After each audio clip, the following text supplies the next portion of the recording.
Thanks, guys, for that carrier update. Right now, we're going to jump into our next live guest, and I'm excited about this one. As always, we have Andrew Lockwood joining us this morning. Andrew, thanks so much for being here. Hey, good morning, guys. Happy Friday. Happy Friday to you as well. Speaking of Friday and getting hyped, we've got peak season. We always talk about, not only is winter coming, but hopefully the flow of packages. For a lot of folks who are unfamiliar, when do we start to traditionally see some of these peak surcharges?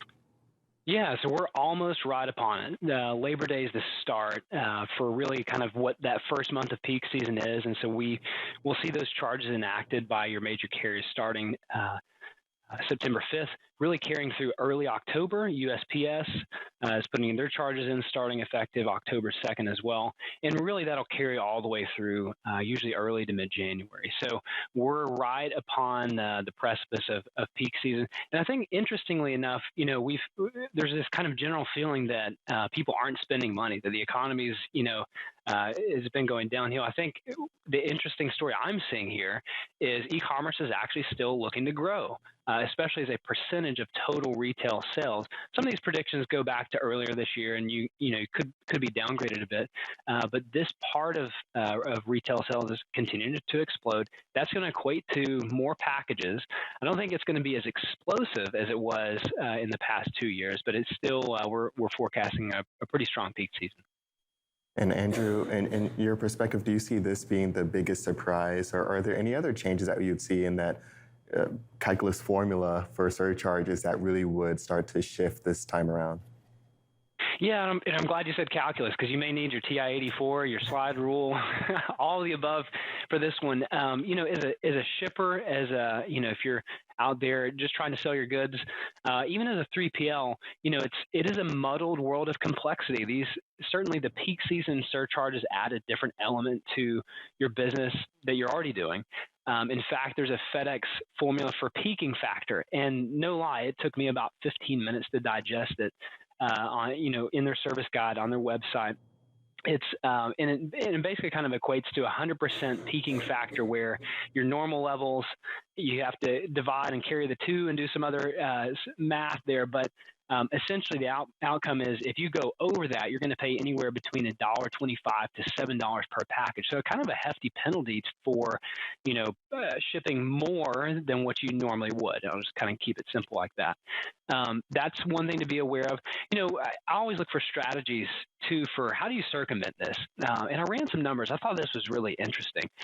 Only about 39% of the U.S. zip codes, the 41,000 zip codes here in just the 50 states, are not tagged as extended delivery areas or rural areas. Now, there's different terminology, whether you're shipping FedEx or UPS, but remember those outlying areas, it costs more to get there. The difference is significant. I did a quick example I thought you guys could relate to. So if I shipped you a 10-pound package from Orlando, Florida to downtown Chattanooga, using my rates, it's going to cost a little above $12. If I ship that same package from Orlando to just north of Chattanooga, there's a small town named Whitwell, and it's pronounced that way, Whitwell, it's going to cost about 63% more, a little over $19 using our rates, which is a pretty pretty big contrast just for those extra 23 miles. How can you circumvent that? That's where the USPS can become a good option for you in those types of situations. Well, it reminds me of, we used to joke Whitwell was like a Southern royalty up to our brothers and sisters to the north, because it is, like you said, that complete difference. Thinking of strategies in USPS, we had Rachel Premack earlier talking about USPS changes to Parcel. Coming up with peak season and people, preferring to use USPS to reach Whitwell because they have the Conestoga wagons to get over the mountain. So, they can hitch it up there. Like Oregon Trail? Yeah, the 1994 Jeep Cherokee that still has the sticker on top of it, you'll see them. They're still around. But looking at strategies like that, is that something where if we're going to these rural zips, do I start needing to lean on the USPS, or is anyone else trying to flesh out and get into that domain? Yeah, you phrased it exactly right. It's a lean into USPS, especially for rural and outlying areas. Look, they're not going to stop service to the Whitwell, Tennessees of the world. That's just the USPS, right? That is our government, taxpayer subsidized delivery system. That's where it can really become handy because you're going to pay absorbently more to ship it via FedEx or USPS. Now, you need to do the math. There's a certain cutoff. For example, if I just use retail rates, and not a lot of people are just shipping retail rates through FedEx or UPS, but if I did that, then it's about 20 pounds where it makes sense to ship it USPS anywhere in the U.S. versus FedEx or UPS. Now, if you have good discounts in place, that threshold becomes about 3 pounds. So if you have a 1 or 2 pound package, it's actually going to save you money to ship it through USPS. That calculus changes, though, if you're shipping to these outlying areas.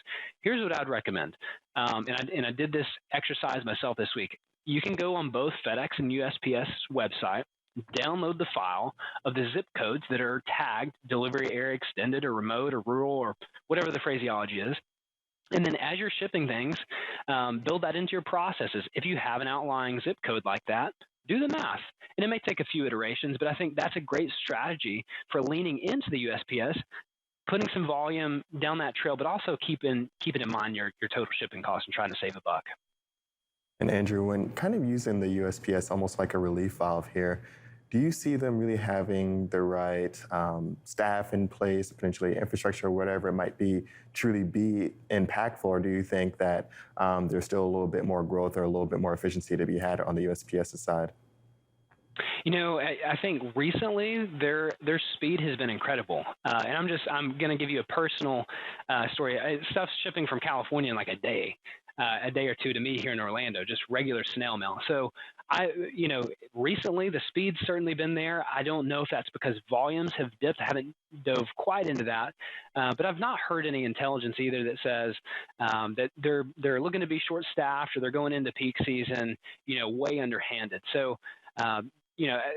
From everything I hear, I think they're going to be a great option. And again, they do have some peak season surcharges. They're not as hefty as FedEx and UPS, but those go into effect October 2nd. But again, for your smaller packages, they're a great option.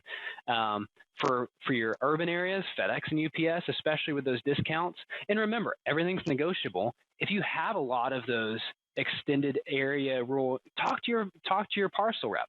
There's always a negotiation to be had there to try to drive down cost.